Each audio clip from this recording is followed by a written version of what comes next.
I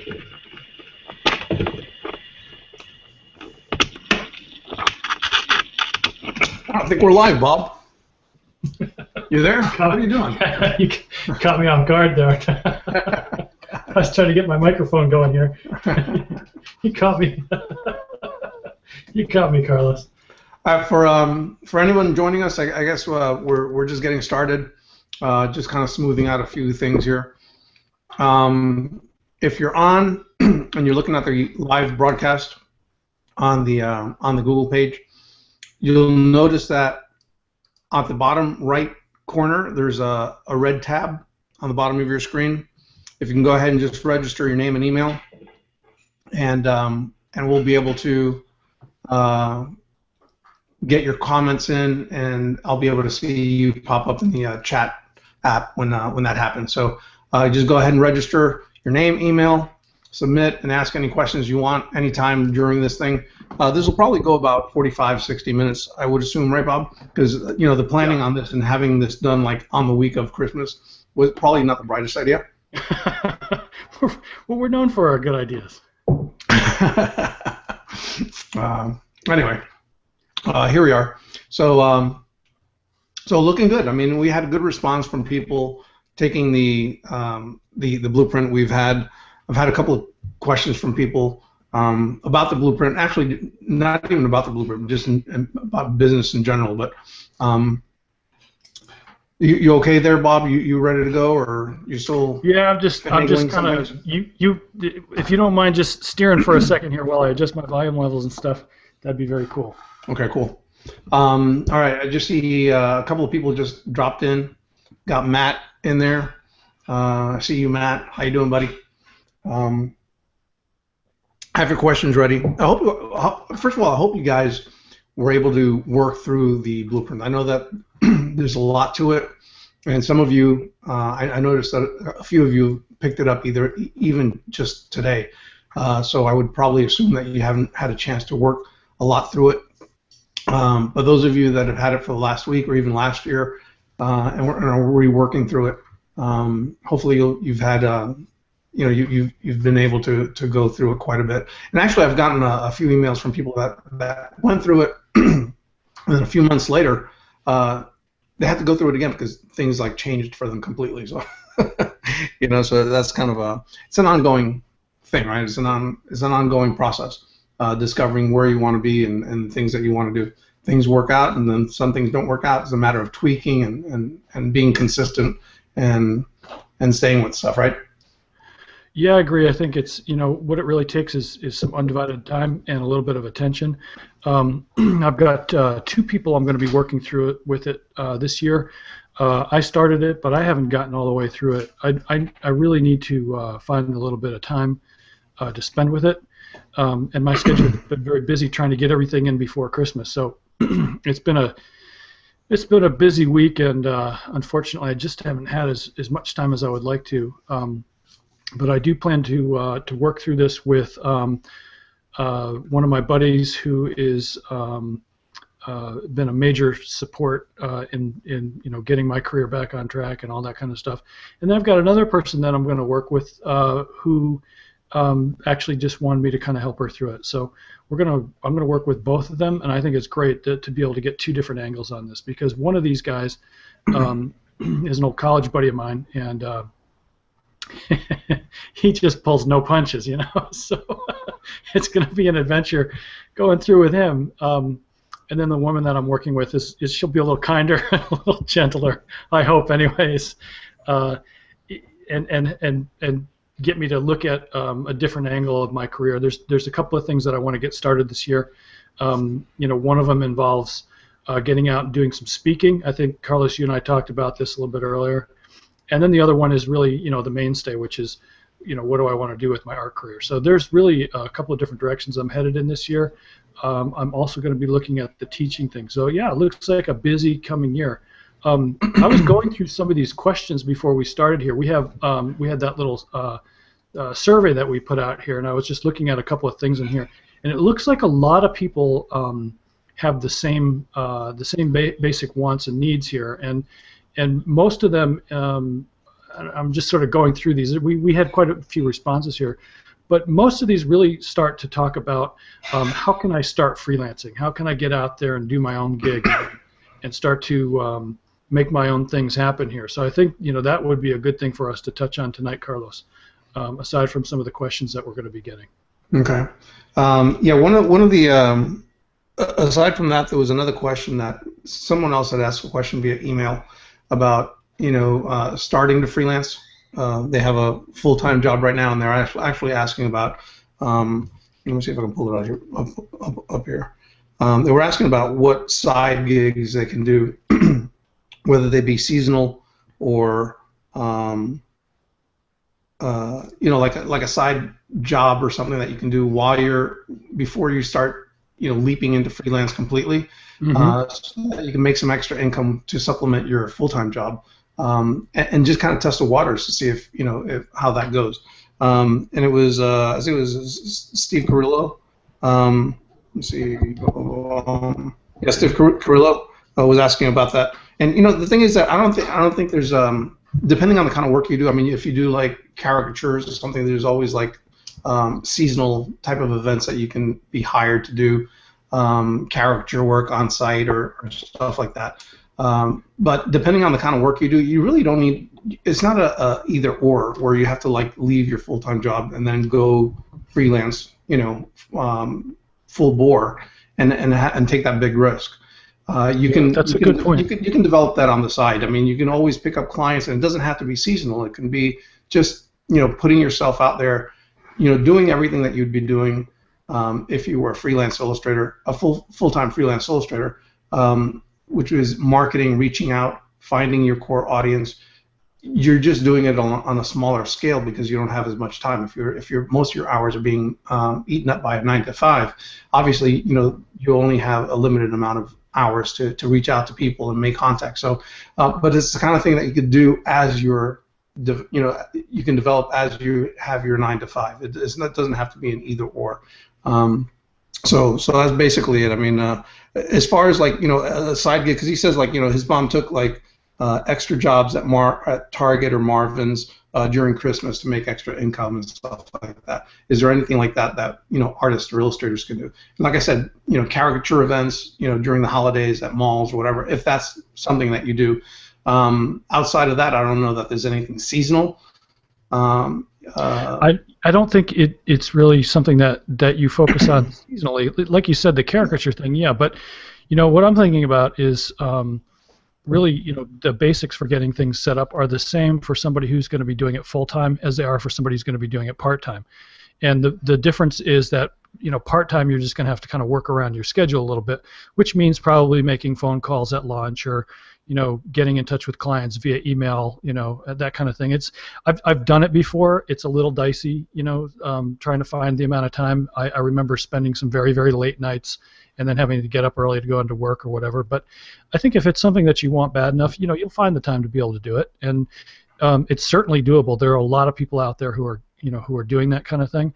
I think really, if one of the things, Carlos, that I wanted to touch on a little bit was that there seems to be a lot of confusion. How do we get started? How do we get going on this stuff? And really, there's a pretty simple formula. I mean, it's basically getting your setup ready, getting your portfolio ready with the things that you want to start to market, and then going out and finding that market and introducing yourself to that market. So let's say that you wanted to do the caricature thing, if you have a portfolio with caricatures online, that's going to be a big part of your battle, getting your stuff out there in front of the right people, and then starting to get that stuff in front of people. So, how do we do those kind of things? Well, mailings, email, all that kind of stuff.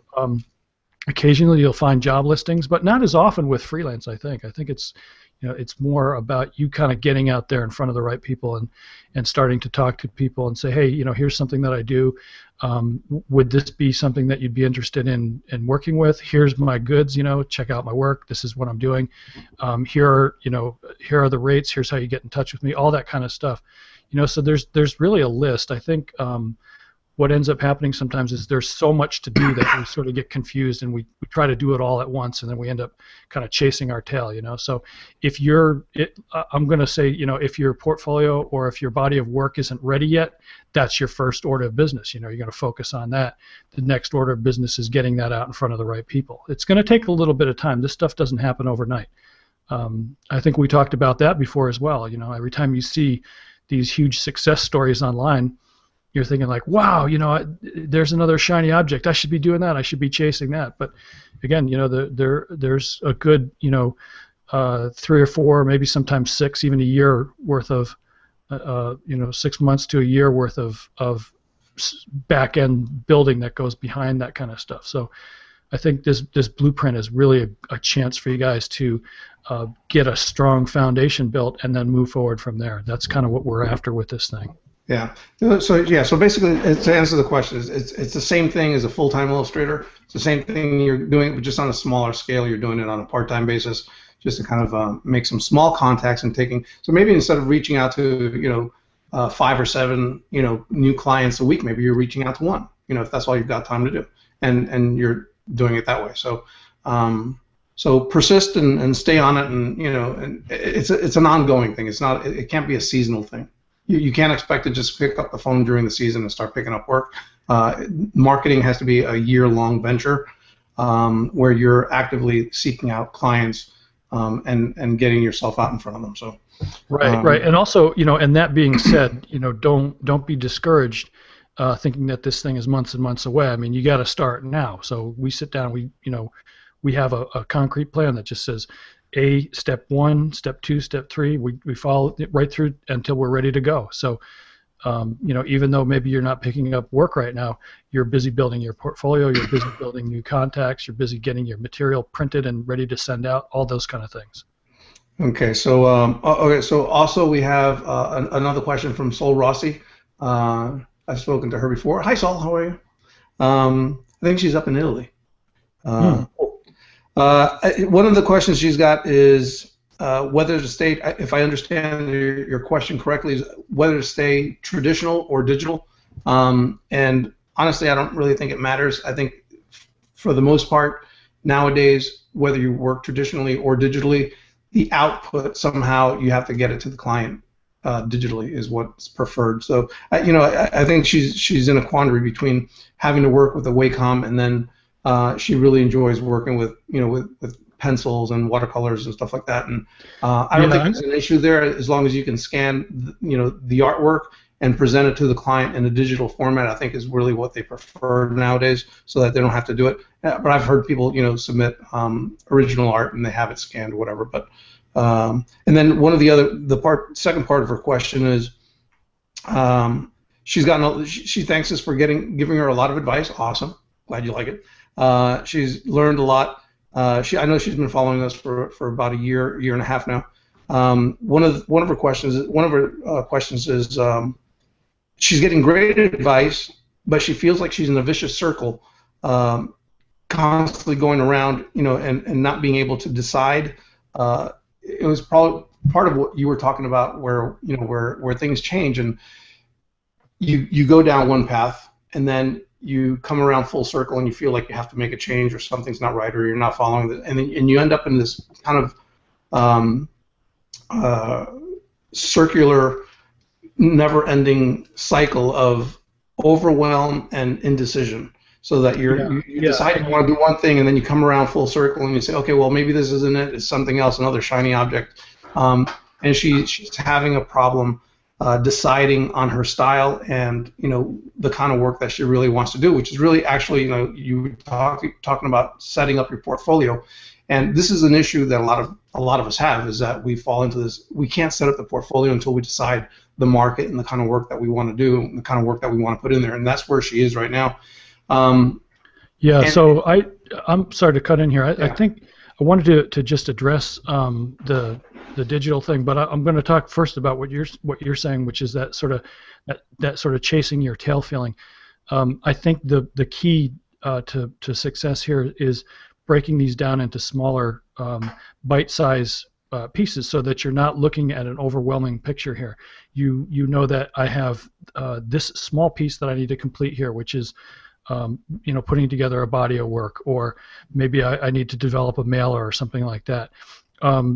March through these things, complete them, send them out, follow them through before you decide if you want to chase another shiny object. You can't chase everything that comes along. You have to be able to focus on the items that are most important to you, and the ones that you feel are going to lead you in the right direction. So this is, I think, again, this goes back to that blueprint thing. It makes you sit down and say, hey, what is it that I want to do? Where is my marketplace, and how am I going to approach that marketplace? And so that whole chasing your tail thing is something that I think we all feel. You look out there and you're thinking, I should do this, I should do that, and then suddenly you're just overwhelmed. How am I possibly going to do this? There's so many things that I need to do. How am I going to do all these things? I think writing these things down first of all is probably going to help you focus on what it is you really want to do, and then taking this in small pieces, small steps. You got one step, so you don't look at the big picture right away. If it starts to overwhelm you, you look at the small picture. Okay, I need to get 3 new pieces in my book by the end of next week, or I need to get my website set up so that I have easy contact information and I have interaction with my clients, or I need to gather some more people that I can put on my mailing list. Each of these are just one small task. We do them one at a time so that you don't get overwhelmed if you're feeling that feeling. Now, some people feel comfortable doing all that kind of stuff all at once. Great, go for it. Knock yourself out. But if you're like me and you get overwhelmed by it, I think it helps to break it down into smaller pieces. Yeah, I think the blueprint does a good job, I think, in dissecting the whole year out. And it's not to say that whatever you set as the big goal in the blueprint, that's not going to change. Things happen, and as you move along in the process, you find that maybe the direction that you're going in isn't what you thought it would be, or and you might have to shift something. So in that regard, I think that it's really, really common, and don't feel bad about feeling indecisive. It happens a lot, especially if you don't have a particular style yet that you've chosen on, or a particular style of work or a particular focus. That's always going to happen. You're always going to have be going back and forth a little bit. But the important thing is that and what we've covered a lot in the blueprint is really honing in on why you want to do something and the kind of work that you really want to do. And this is why we focus so much on that, because I think so many illustrators just want to jump into the artwork and then bypass the deeper reasons why they want to work in that style or in that medium or with those a particular type of client. Is that because that helps you focus. You take it outside of just the style, and you dig deeper into the kind of work that you really truly want to produce. I'll use the Baldo as an example. Back when I stopped freelancing for a while because I found myself heading in a direction that I wasn't happy with, and it was because I allowed clients and work dictate the direction that I was going in, and I lost perspective of that. I just kind of chased the work and not really what I wanted to do. When I came back in, the focus was more focused towards what I wanted to do. I wanted to leave a legacy. I wanted to create something that was more meaningful work, and that's what gave me the focus to then pursue something else that was more meaningful to me, and that was later more successful than what I had created, freelance prior to that. So I think it's really important that you take the time to really figure out what it is that you want and why, and that will help you dictate the direction that you go in. And obviously, if you have a group of people that you can surround yourself with, friends, other illustrators that can help you stay focused, so that you're not getting distracted all the time. Because she had mentioned that she feels that it might be a little bit of procrastination or avoidance, and that's true sometimes. I mean, sometimes we end up shifting gears or shifting directions because we're trying to avoid some of the things that we need to do when we're going in one direction. Not because the direction is bad or wrong. It's just that there are certain things that we realize that need to be done. We don't want to do them, so we'll find something else to do. Yeah, can we jump back to the digital versus traditional Yep. thing? Go. Yep. Yeah, I just wanted to make a couple of comments on that. Now, I used to work traditionally, and I switched over to all digital, a few years back. But there is a market for that look, that sort of hand done look, and it's more. It's growing stronger every year. I think there's always sort of this kind of funny backlash that happens. When technology is fresh, everybody wants that look. And now that technology is sort of saturated the marketplace, people are going back to more of a hand done look. And so that being said, if you do work traditionally, I think what Carlos said as far as getting your stuff scanned in on your own and being able to deliver digital files is going to save you a lot of not only money, but it's going to save you a lot of hassle, because what you're going to find is that art directors and people that you work with are going to want to make changes to your artwork. It's difficult to make changes to traditional artwork. Whoa. What changes to my artwork? What? That come out of you? That scared me. That was a pretty high, right? Pretty high note. I didn't even see your mouth move. You were drinking when you did it. Anyways, so my point was, I think you're onto something there. My point was, if you can learn how to manipulate those images, those scanned images, once they've been put into digital format, I think that's going to help you go a long way. I don't think anybody's going to give you a hard time, depending on how you work. I think what most people are going to look for are digital files that they can manipulate later on. Carlos, make the noise again. What?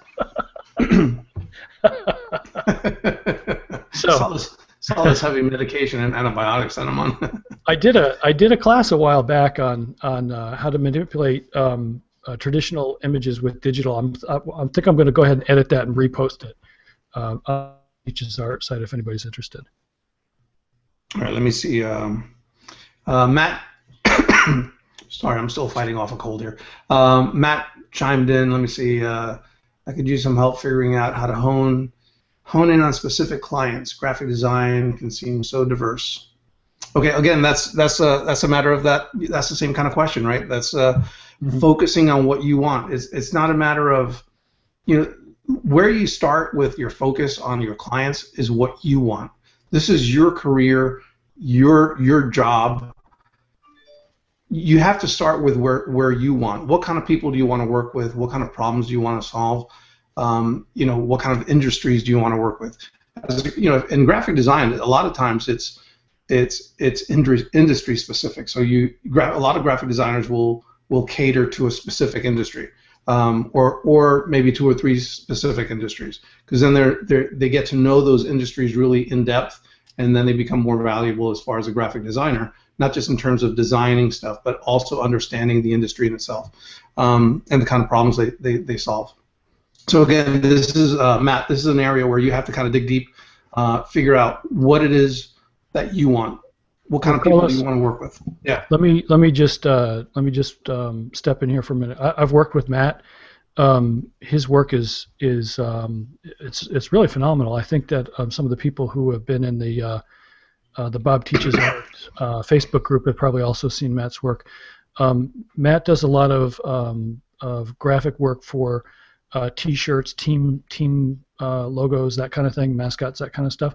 I think maybe can we go a step deeper for him and kind of talk a little bit about how he might be able to find more clients in that area. I thought he was doing a pretty good job with that. He was getting in touch with screen printers. Right. Yeah, get in touch with a lot of people that already have the clients coming to them to begin with. You still there, Bob? I think you chucked out. I can't hear you. Uh-oh, what happened, Bob? All right. Anyway, can you guys hear me? By the way, let me just say real quick. If you're on the live page, on the lower right-hand side, there's a red tab. If you haven't registered yet, put your name and email in there, and I'll be able to see you pop up in my chat, and you can ask questions. If you guys can hear me or can't hear me, please let me know in the chat. Just drop me a note, because I don't know. I can't hear Bob. I'll wait on you guys to reply. Nothing? Uh-oh. How about now? Okay, I hear you. What are you doing, Bob? I don't Stop know. messing around. I don't know. I must not have paid the electric bill. Am I back? Am I in? Yes. Okay. Yeah. All right. So, oh, good times. I love when that happens. All right. So anyway, again, if you guys are watching live, just go ahead and click on the red tab, that red chat tab. Register your name and email. That'll pop you into my chat, and then you'll be able to ask questions in there, and I'll be able to reply for you guys. Let me see. So I was talking about Matt before I Right. off there. One of the things I think that Matt might be able to do is to start to develop some programs for his clients. So when they come in, he can kind of put them into something a little bit more than just being a hired gun. You know what I mean? Mm-hmm. All right. In what way? Since you're familiar with his work, so what way? So I'm thinking like, instead of just being the guy who's hired to create the image, he develops a program, where they can step in and, like, let's say he had a client that came in and they were, let's say that it was a team that wanted a logo for them. He might, he might be able to develop a program that says, okay, here's your mascot. Here are some ways that we can use it. Here are some things that I would like to suggest for you guys, a program I'd like to suggest that you guys can step into. I think that would be perfect for you. Here are some things that I thought of. I think that would be good to help with your marketing, all those kind of things. So, providing that kind of information, I think, helps you step up to that next level. Yeah, I think if you have a good understanding of who your client is, you'll be in a better position to figure out. Is that you, Bob? Not me, man.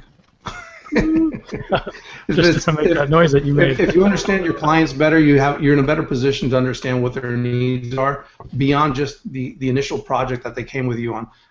Bob and I worked on a project where I brought Bob on a mascot logo a while back. I have to say I was heroic on that project. Yeah, you are. And we, see, I'm we rolled kind of out, throwing that little random goofiness there. And for the client, we rolled out a large package. I mean, it ended up doubling the size of the project. And it wasn't like forcing the client to do something they didn't want. It's just identifying, being aware of the other things that they needed that they may not have known that they were going to require, and that they would have wanted to use. So getting to know your clients and what their needs are and what they ultimately want to do, besides just the initial graphic design assignment, can help you, double, triple the size of the project, and really be a savior for the client, because you're helping them out. You're showing them things that they didn't know what to ask. They don't know what they don't know. So basically, you're there to fill in those holes for them. Right. So you sit down at the beginning of the project and you kind of brainstorm with them and you say, hey, I know that you need this mascot, or I know that you need this logo or whatever. Have you thought about your marketing plan? Where are you going to take this character? What are you going to do with them? And if they say, we don't know, well, that's when you can step up and say, hey, here are some things I think would work great. Why don't we put together a campaign that does A, B, C, D, and E? And then the more you start to talk about it, the more with you, everybody's happy, everybody gets satisfied, and you start to become more valuable rather than just being the guy who draws the project. As a matter of fact, I'll go one step further in from what you just talked about, Bob. Mm-hmm. Yeah. This blueprint, yeah, don't just think about it as something that you can use for yourself. Look at it as a template. You can adjust it. Obviously, it doesn't have to be 12 months out, but look at it as a template that you can use when you're working with clients. So when clients come to you and wants a particular project done, let's say the graphic design T-shirt thing or whatever it is, and you start talking to them about what their goals are and what they're trying to achieve with this design and where they're going with it, and you start mapping out that sequence of things that they're wanting to do, you can use the same ideology of this blueprint to map something out for them and start taking that big picture of where they want to go with this project, and taking the small space that you fit, that you're completing for them, and backtrack and say, okay, well, look, you can do this, this, this, and this, and this, and these are things that I can help you with to help you achieve that goal 4, 5, 6 months from now with whatever it is that you're doing. So you can use the same logic and use it for your clients. I think that's a great idea. You can also tell them, hey, look, I've worked with some other clients who do things that are similar to you. Here are some ideas that we've worked with these guys. Here's how it's proven helpful for them. Throw those kind of things out and see what happens. Excellent. Yeah, I think that's All right, going to so open up some more doors. all right. Thanks, Matt. Thanks for the question. Appreciate it, buddy. I hope we answered that. If you come up with something else or we didn't quite answer it to your satisfaction, please let me know. Carlos, I want to just before yes. you read the next question, I just want to mention one thing here, and that was in the blueprint that there were quite a few requests for some more random goofiness from you and I, and so I just wanted to make that known right now at this point. So if any random or goofy happens between now and the end of this, people will know where it's coming from. Well, I think random and goofiness has been going on since we started this thing. So. Where's your sweater today, Carlos? I don't know. It's lost. It's gone. All right. Let me see. It's above 60 degrees today. Let me read through some of these here. Establish themselves in the industry, become known as children's book illustrators, producers. All right. So Saul has another question. She says, artists who've established themselves in an industry, like one who have become like children's book illustrators or product artists, are they able to find steady work in their industry, or do they feel like they have to change to create cash flow, I guess? So I guess the question is, can you sustain a full-time income in, being a children's book illustrator or, another specialty kind of illustrator? And I think the answer is yes. There are always people out there that can sustain themselves doing a particular kind of work.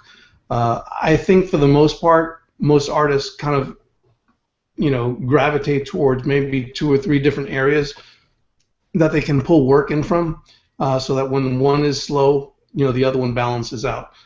So if you're a children's book illustrator, probably, if you're a children's book illustrator, your style is most likely like a whimsical style of art, so you probably do commercial art. Bob, you probably, much like Bob Lostrom.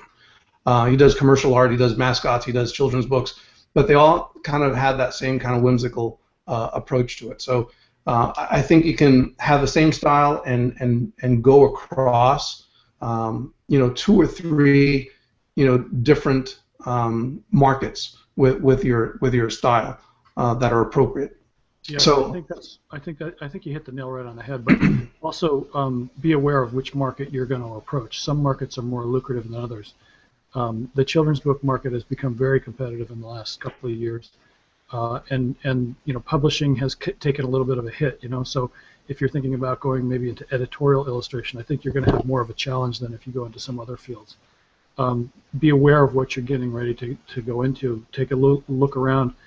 See what's happening in there. Of course, there's always people who are killing it in one industry or another, but those people tend to be more the exception than the rule.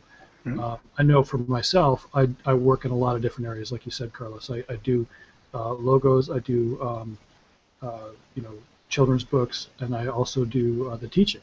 So I've got it spread out a little bit. And the thing that I really like about the teaching, it's starting to grow now, but what I really like about the teaching is it doesn't seem to be based so much on a whim. As like when I look at my illustration that I do for children's books, those things sort of come and go, and they're not always as steady as you'd like them to be. But I feel like if you have something that you can kind of fill in the gaps with, this is the stuff that we talk about a lot, Carlos, to kind of keep that feast and famine thing from happening. Right. It would be a good idea to look into some of that kind of stuff. Yeah, and from my experience, and most artists that I know like doing several different things. I've never liked doing just one thing. I always had my hands in 3 or 4 different things, different styles and different types of work, just because it breaks up the monotony for me. One of the things that I was really afraid of when I first started doing Baldo the comic strip was the same format, the same characters for years and years.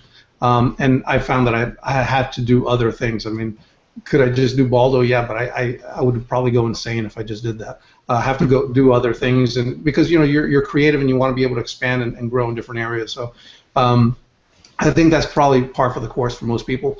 But yeah, I mean, you could probably just, without going crazy, try to find things that are not completely different, but that are different enough so that you're not making, two and three times the work for yourself. I think Yeah. there's a way to do it where you can do the same kind of work, maybe with different clients, where you're not having to reinvent yourself completely and go after and almost create a whole separate business for yourself. You know what I mean? Yeah, yeah, and I think it's when you get into stuff, it's probably a good idea to start to compartmentalize it. I have seen people who group everything together in the same portfolio, and I feel like that might not be the best approach. And I've seen this where um, I'll go with a really extreme example. Okay, there's a guy who put his portfolio up on LinkedIn, and I was taking a look through it, and he had children's book illustration, which was cool. He was pretty good at it. And then he had science fiction illustration, and then he had horror illustration, all in the same portfolio. And I thought, if you have a horror portfolio, that's great, but I think it's going to really scare off the children's book crowd. It might be a good idea to start to break those apart a little bit. Yeah, those are those areas that you don't want to mix together because they just don't work well together. They don't gel. I mean, they're two completely different audiences, and like you said, Bob, if you get one in there, it's going to turn off. You're doing yourself a disservice. So anyway, I hope that answers that. Let me quickly jump to Jerry Gonzalez. He said, I'm thinking of creating a newsletter for clients. What do you think? I think it's a great idea. Yeah. I think it's a great idea. We had interviewed, what was it, a couple of years back, a good friend of mine, Ali Loop, and she was a kind of whimsical, fine art, happy painting kind of stuff. And she started doing a newsletter, and she started sending them out to galleries in the South Florida area. And I can't remember the number, but it was really pretty impressive. It was like 18 gallery shows in a matter of like a few months, just from reaching out to different galleries, getting them on the newsletter, and being consistent and creating a story through her newsletter and keeping people updated. It can certainly work. You have to be consistent, and you have to be interesting. And again, depends on the market that you're in.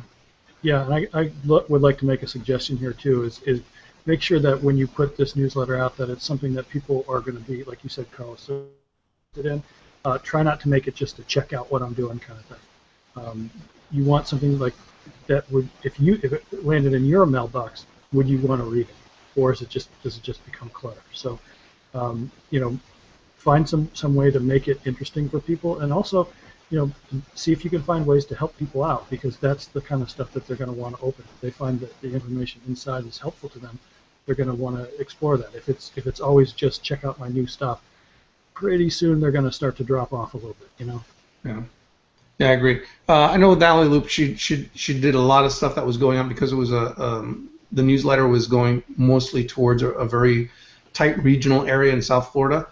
She was able to talk a lot about things that were going on locally and things that people were interested in. So it's not like you're just kind of blanketing a newsletter nationwide and there's nothing specific that you're talking about. With her, she had a very specific area that she was talking to, and those people were very in tune to the things that she was talking about, and being a South Florida artist and all the things that were happening in that region. So there are little intricacies depending on who you're marketing to and the kind of clients and how far apart they are and where they are regionally, but it can certainly work. So also, the best way to find out is start doing it and learn by trial and error. There's one thing we skipped over here, and that is that producing a newsletter or some sort of content that you're going to send out regularly is a great way to build a mailing list. Find out who's interested in you, so have it be a subscription thing, so that the people who are getting it are the people who want to get it. Let's see.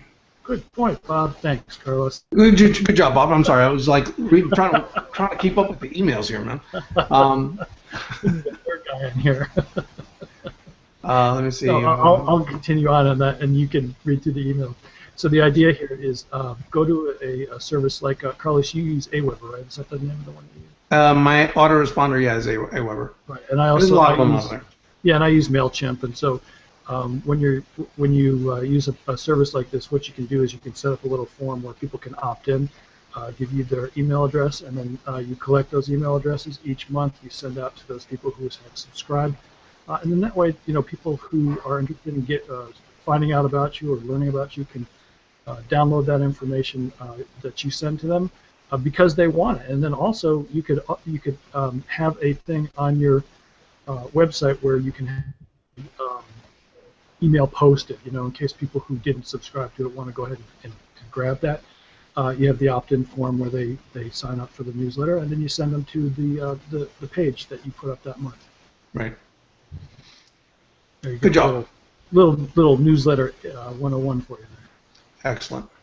All right, so another question here from Brendan Keogh. How much should you charge, rough estimate, for a full-color 32-page children's picture book?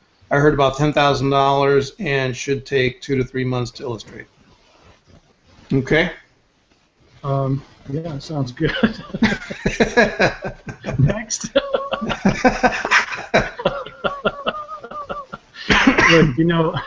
Look, I illustrate a lot of children's books. $10,000 will probably be on the high end. It can go anywhere from $1,000 to a book up to 15 or more. It depends on who you're doing the book for and how big the publicity that goes along with it's going to be. How in demand you are. It really it's going to depend on a lot of things. Your level of expertise, who you're working for, what the work is, how much detail goes into that work, what the marketing is going to be that goes around that work. $10,000, in my experience, sort of on the high end of things. But if you can make that happen, I'd say go for it. Just understand that there's a lot of work. 32 pages is a lot of work, man. So that's a huge picture book right there. 32 pages. It's standard though. 32 is standard. Man, that's a lot of work. Be prepared. Just in terms of pricing, because we always get the pricing question, and it's all over the place. It really is, and it has to do primarily with what you feel you can get and with what you're happy with. If they decide to pay, also keep in mind what the market will bear.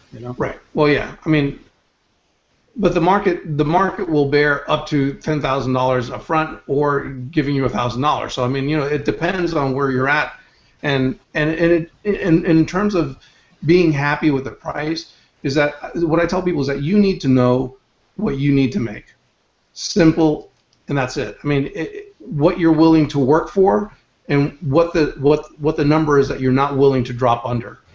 You need to be aware of those numbers. Otherwise, it's always going to be a guessing game for you, and you're never going to be happy because you just don't know where your starting point is and where your drop-off point is. So I think in terms of looking at any project, I would always suggest this. Figure out what it is that you need to be making, because if you can't make what you need to make doing the work, then you're not going to be happy providing it. Now you may be able to do that for a time just to get work in, for example. You may choose to do that, but ultimately you'll have to be able to cover your bills. Otherwise, you're not going to be able to do it for long. So, dissect and figure out what your numbers are, what you need to be making. If it's a 32-page picture book, how much time is it going to go into that? How much of your time is going to go into that? And how much do you need to make per hour? And then figure it out from there. I mean, that's your life energy that you're putting into this. Bob alluded to earlier that some markets will be able to pay more than others. Children's book market is one of those areas where it's kind of is turning out to be on the lower end in terms of the kind of work that the amount of work that you're putting up there, I think. So that's up to you to decide, but ultimately you need to know what you need to make. And then when you put the quote out there, be happy with the quote that you're putting out there, just knowing that that's what you need to make, and if it falls under and you choose not to do it, then you choose not to do it. Yeah, I think that's a good point. And then if your client is asking you for a quote, then obviously you're gonna need to come up with a number. A lot of times, you'll get projects that come in and they say, "This is how much we have to spend on this project. Are you willing to do it for this price?" So I guess at that point, you sort of make the compromise. Am I willing to put in this much work? But just understand what kind of a commitment you're getting ready to make and how much work that's going to be, and can you sustain a business from that amount of work versus how paid in this amount of time. So if you look at that $10,000 and you say, that's going to take me 6 months to do this book, is that going to be something that's sustainable? Right. Yeah, because you may find that it might not be, or you'll have to modify. Again, you have to know how much time it's going to take you to do something, and how much you need to recoup in terms of your hourly wage or whatever it is that's going to pay you for the amount of time on that book.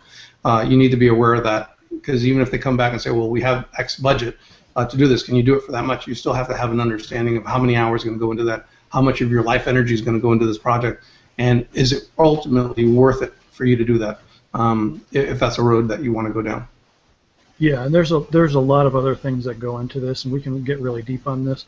But I think that would take the rest of the show. But I'm looking at things like, what style are you offering? How long does it take you to illustrate a page? Can you create this book in the amount of time that they give you based on the style that you're offering? That style, is it worth a certain amount? Like there's going to be a lot more detail in some illustrations based on style than others. So a lot of times when I'm contracted to do a book, I'll look at the amount of time that I have to do it in, and I'll say, like I'll work in a couple different styles. Here's the style that we're going to work in. This is how much I can do in this amount of time. There have also been times where it's been too much work, but I've been able to outsource it. So those are some things that you can consider as well. Right. Okay. Excellent. Yes. I mean, all those things are negotiable, by the way. I mean, unless they're sold on your particular style that they're looking at in your portfolio. But with any project, I've found that if the number I put out doesn't quite fit the client and they need to go lower, I won't give them the same thing for the lower price ever, because you can't, because it's just if you're giving them one number for a set standard, and then you're able to lower it, $3,000-$4,000, whatever it is, and give them the same exact thing, I think you're really doing yourself a disservice, and they don't respect you as an artist the next time around.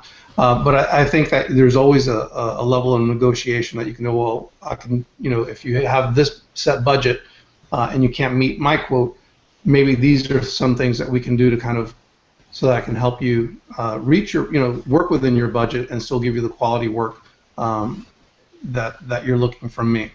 Right. There are a lot of there's always that negotiation. There's a lot of creative things that you can do with a children's book as well, design-wise, to kind of fill in those gaps if you need to. Yeah. If you need more information on that, I do coach people on getting children's books out there and getting them together. I'm working with a client right now who's going to be doing some self-publishing, and we're walking right from step one. Here's what you do to get this thing ready. Here's what you do to get it, to your publisher. Here's how, the file formats, all that stuff. So we go through that step by step. That's something you're interested in, come see me at BobTeachesArt.com. Almost forgot your URL there. I know. I was thinking of my other site. I got too many sites. I gotta shut down one of these sites. Okay. Steve Carrillo says, I hear MailChimp is the way to go. I need to sit down and see what it offers. Okay, Bob, like we said, Steve, Bob uses MailChimp. I use Aweber. I'm kind of happy with Aweber. I've been using it for the last few years, but Bob uses MailChimp, and I know a lot of people that use MailChimp or Instant Contact, and there's a bunch of them out there. Just look around. There's like a lot of them. If you're stepping into MailChimp, be aware that they have the MailChimp is really set up friendly, and they have a ton of training videos in there. So if you need to learn something, just check out all the videos that they have on it. The nice thing about MailChimp is it's sort of a leveled thing. When you step in, it's basically free until you reach a certain level, and then you start to pay for it. So there are a lot of different options there. It's a nice way to kind of get your feet wet. There is a little bit of a learning curve to it. When I first started using it, I was a little confused by it, but just be patient. Take a look at those videos and see if you can get what you need to get out of it. Yeah, most of these services have videos, instructional videos on their site, teach you how to set up autoresponders and preempt, put in those emails and how to do all that kind of stuff and how to add your opt-in forms on your website so you can collect a list and start building a client list off your site of people who are interested in what you're doing. Let me see. Tara's got a question here. For digital artists, do you think it would be time well spent to create a personal library of backgrounds or generic illustrations in downtimes for future use as projects? Yeah, absolutely. I mean, whenever you can create, yeah, I love that question. Yeah, whenever you can create any kind of assets that you're repeating over and over again to kind of prevent you from doing, needless work, I say go for it. And again, it depends on the kind of work. Yeah. We were talking about this when we were talking about the Tom Richmond project a while back. Remember, where they had animated a poster that he was doing, and that was one of the things that he could probably do is just like because he was being forced to kind of fully illustrate a lot of these elements. Where when he was doing the illustration, just the illustration itself, a lot of those elements didn't have to be fully realized, but because they were using them in animation now or limited animation, all those elements had to be fully illustrated so they can move them around and stuff. So yeah, I mean those give you assets that you can use down the road. So whenever you can do that, I say do it. Yeah, I've got a library with clouds. I've got one with trees. I've got one with some background stuff. So yeah, those things do come in handy every once in a while. And there's actually I can't remember the name of this. There's actually probably a couple of sites. One at the MIA animation conference that I spoke to down in South Florida a few months back, they were talking about, because they were primarily animators there, they were talking about these websites that have assets and they sell them. So you have all these people that work on different apps for telephone or small animations, and they develop all these different assets around the game or the program that they're creating, and they sell them in an like the third-party site where you can basically almost like clip art, where you can come in and purchase these assets for a couple of bucks. Like if you're developing a game and you need a cart that's going to ride on a roller coaster, right? And so instead of developing the cart, and whatever the asset is, you can just go purchase the cart, drop it in, and just test the game to see if it works without going through the trouble of creating all these different assets to yourself from people that have already created them for other projects. So that there's another revenue stream there for you, Tara. If that's something that you develop large enough, you can probably start selling them to other people that could probably use them. Yeah. I used to work with an animation studio, and so one of the things that we learned, or I learned, I should say, from the animators that I worked with is reuse a lot of stuff that you produce. So we would rather than producing a single background scene for everything, we would produce a very big background scene that would span 2 or 3 frames, and then we would reuse that over and over again, as you sort of move through the story. And not only did it produce more consistency, but it cut down on the amount of work that we had to do. Yeah, it kind of streamlines everything a little bit. Yep. Let's see here. All right, I think that's. Oh wait, Rick Gray. Do you think? Wait. We're at about 51 minutes here, so we should probably take maybe 1 or 2 more and then wrap. Yeah, Rick Gray's got a question here. Let me see. You think who is the best to do is try to make your own character, animation, or comic, try to sell it, or limited to search freelance work?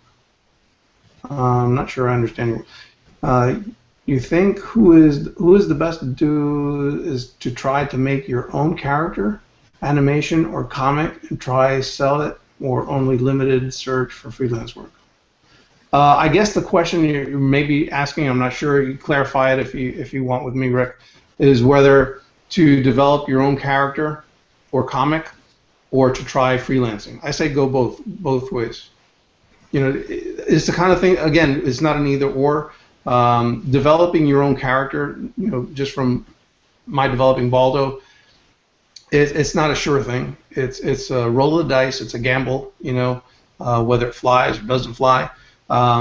You try it and you see what happens. You can't ride. You can't put all your eggs in one basket. I don't think in that regard. And as far as what else was it? Like even if you're developing your own comic, whether it be online or printed, you have to build your audience. And again, you don't know how popular it's going to be. So I think if you're wanting to develop something on your own property, do it. But keep doing freelancing on the side, or if you have a 9 to 5, keep doing that.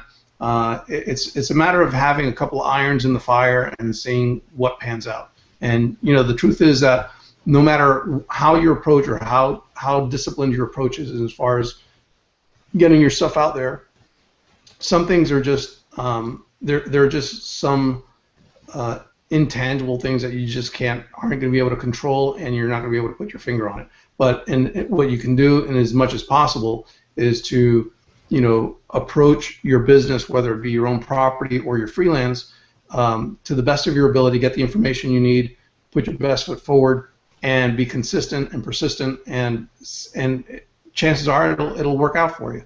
But it's just hard to get. There's no guarantee. So I'd say try them all. Bob, you got anything to say about that?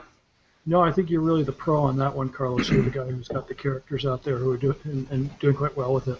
I haven't tried that approach yet. I've been more of the freelance kind of thing. But I do have some characters that I work with on a consistent basis that I've developed for some of my clients, some mascots and stuff that generate continuous work. So, yeah, I think that's probably a good idea, like you said, go with both.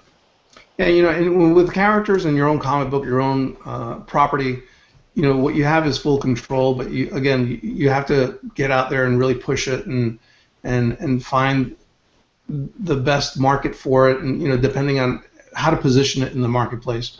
There's a lot of things involved with developing your own characters and getting something out. You have to kind of be very strategic. You can't just you can, but you just create an interesting story, interesting characters, but then you have to be kind of strategic to kind of give yourself the best odds of success with that. But again, without belaboring the point, try them all. You can do them all. You can be very successful doing a character, creating your own character. If it hits the right market and it's the right character at the right time, and people fall in love with it, you never know. I like what you said there, Carlos, is be aware of what you want to do with it. It has a lot to do with your marketing, probably more so to do with your marketing than it actually the character itself. Right. Because that field is just so competitive right now. Yeah, there's a lot of stuff out there. But at the same time, when we talked to Tara Reid, artist Tara Reid, give her a shout out.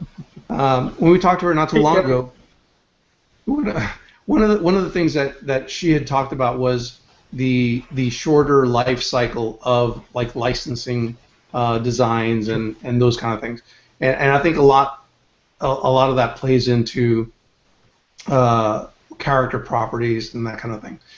People are the audience and the public out there is looking for fresh new stuff all the time. So where she said that maybe the shelf life of something might have been 12 months before, now it's like maybe 3 to 4 months or 6 months, because people are constantly looking for new things. So in that respect, understand that if you have something new to offer, there's a good likelihood that people are already tired with what's already out there and they're looking for the next big thing. So just be very clear on your story as far as developing characters or a comic book or whatever it is, what the story is and how it ties to the people that are going to be in the best position to receive those stories and really kind of see themselves with those characters. So be the boss. Oh. Let's see. All right, thanks, Rick. Appreciate that question. Again, if you're watching live, we have a red tab on the lower part of that page. If you can go ahead and just click on that, if you want to ask a question, just register with your name and email, and we'll be able to see it pop up. I think we've gone through most of them. at That's this good point. because we're right at about the hour We're, point. I think we're we're right about the probably hour, going and we to want to be cover. really respectful of everybody this week. 'Cause I know it's it's the holiday weekend, and we don't want to keep you guys long. But anyway, we promised that we would give away some free coaching, right, Bob? We did. So Carlos, I think you have the random generator over there. Did you pick I out do. anybody Wait, yet, or hold are you on. going to do that I'm right gonna try some. I'm gonna try something new. This comes into the what is it, the goofiness part. now? I'm, You're going to I'm, put on the reindeer suit? I might crash. I No. might crash this whole site doing this now, right? But hold on for a second. We got another question in from Tara. Let me see. Wow. Hold on. What do we got? Thanks, guys, Bob. All right.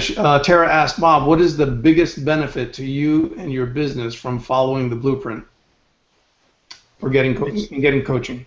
Yeah, I think the biggest benefit is just plan in place and to keep. The biggest benefits he gets is getting coaching from me. That's the second biggest benefit I get. The biggest benefit I get are the results from being coached by you, Carlos. Oh, there you go. Um, Good one, Bob. it's just having a little bit of clarity because I tend to be one of those guys who likes to chase shiny objects. So this keeps me from diverting too far off the path. We talked about all this. I think the thing that we really need to do is just kind of sit down and plot things out. And I have a lot of things that I want to do this year, and a lot of things that really need some serious attention. So as I sit down and I start to work my way through this plan, I've got some difficult decisions ahead of me. So I want to make sure that I allot enough time to it. All right, cool. Did I answer the question? Is that a good answer? I think so. It sounded good to me. I don't know. Okay, thanks. Thanks, Carlos. Aside from just getting to hang out with Carlos, that's probably. All right, so let's bring up the list here. Let me see if I can do this. Hold on. I hope I don't jack everything up. And the winners are. Right. Yeah. Okay. I'm gonna do a screen share. I'm gonna try to do a screen share. I've never done this before, so just hang. Yeah. I know. All right. Hold on. Now the lights on the entire East Coast. You're putting extra pressure on me, Bob. We pinpointed this to a computer in South Miami here. All right, hold on. Here we go. I'm gonna go to. Okay, wait, hold on. Let me get this list here. The Great Blackout of 2014. Okay. So let's remind our listeners of what we're giving away again. All right, so we're giving away. Let me see. Can you? Oh, there it is. Can you see it? Wow. Yeah. All right. Yeah. Here's a little one. This is like major goofiness here. All right, so I've imported the list here of everyone who's shared the DBS Blueprint hashtag and Nice. help us spread the word. Okay, so now what we're going to do is Hey, I see some familiar names on there. How's everybody doing tonight? There's Greg Newman. Hey, Greg Newman. Hey, David Billings. How's it going, Sparky? all right, so let me see. So we're gonna Bucky. do this. All right. How's it going, Bucky? Okay, so here we go. We got the little spinning wheel here. Oh, no. You see it? Look at what All you right, so- did, man. All right, so this is what we're going to do. We said that we would pick two random winners, and someone will get coaching from Bob, from whatever you want him to coach you on, and then someone will get coaching from me. So you can you'll be able to have the opportunity to select whoever you want to coach you, whether it be for business issues or Illustrator software issues, whatever you want. All right, so I'm putting out Illustrator, InDesign, or. Okay. Yeah. All right, sounds good. And for me, for any kind of business-related kind of advice, or if you just want to talk about your deeper goals in as far as 2015, or maybe getting more focus, that's what I like helping people with, is getting more focused in their business so that they don't feel overwhelmed and they don't feel like they're constantly going back and forth and indecisive. One of the worst things in business is being indecisive. You want to be able to try to figure out what you want and just set your compass and go. All right. So here we go. Ready, Bob? Now I want my name on that wheel. All right. Here we go. All right. So the first one will be. How we're going to do this? We just pick 2 winners, and then they can just decide. We'll reach out to them, let them know, and they can decide what they want. Sounds good. I think we should probably assign one to one of us and one to another, don't you? Because okay. All right. Let's do you. All right. Let's do. We're gonna get in a fight. They're both gonna want Carlos, and I'm just gonna be sitting. All right. Let's do the first one goes with Bob. Ready? We're gonna All right. Here we go. Okay. I gotta. Okay. Can you see it? Okay. Here we go. Ready? Yes. You're gonna love the sound effects, by the way, on this. Ready? Nice. Oh, Bucky Jones! Bucky Jones wins coaching with Bob. So, Bucky, we're going to spend a half an hour together. Put together a list of things that you want to cover, and then I'll meet you online. You tell me what day is going to work best for you, and then we'll hook up. And then we'll Bucky, I can't wait to work with you. Congratulations, Bucky. Let's remove Bucky from the list so he does not win again. Okay, let's go for the second one. Okay, the second person here gets coaching with me, unfortunately. But here we go. Hey, wait, put my name on the list there. All right, here we go. Here we go. Love the sound effects. Shanika Journey. Whoa, Shanika Journey. All right, so you're going to get coaching with me, half an hour coaching with me. We'll go over your whatever you want as far as your business and your focus for the coming year. Really ask me whatever you want, and we'll figure that out. So anyway, that was our random selection tool. Let me see how do I get out of this thing now? This is the part. Oh, back? Hey, Carlos, welcome back. We're going to make fun of you. Well, there you go. Excellent. Well, anyway, hey, I really want to take the opportunity to wish everybody a happy holiday, and this was our gift to you. Bob and I really enjoyed kind of talking to illustrators and artists out there. We're kind of passionate about what we do. We've been fortunate enough to do this for a good length of time, probably like 25, 26 years each, pretty much. And we just like sharing the knowledge that we've been fortunate enough to acquire over the years. So I want to thank you for, first of all, congratulate you for taking the blueprint and taking the steps to go through that process. I know a lot of it's probably not easy, and probably a lot of it's not what we choose to do. It'd probably be a lot easier just to kind of watch another episode of some kind of TV show on TV or something. But I want to congratulate you for taking that move. I want to thank you for taking the time to be with us tonight and for going through that process with us and sharing your feedback.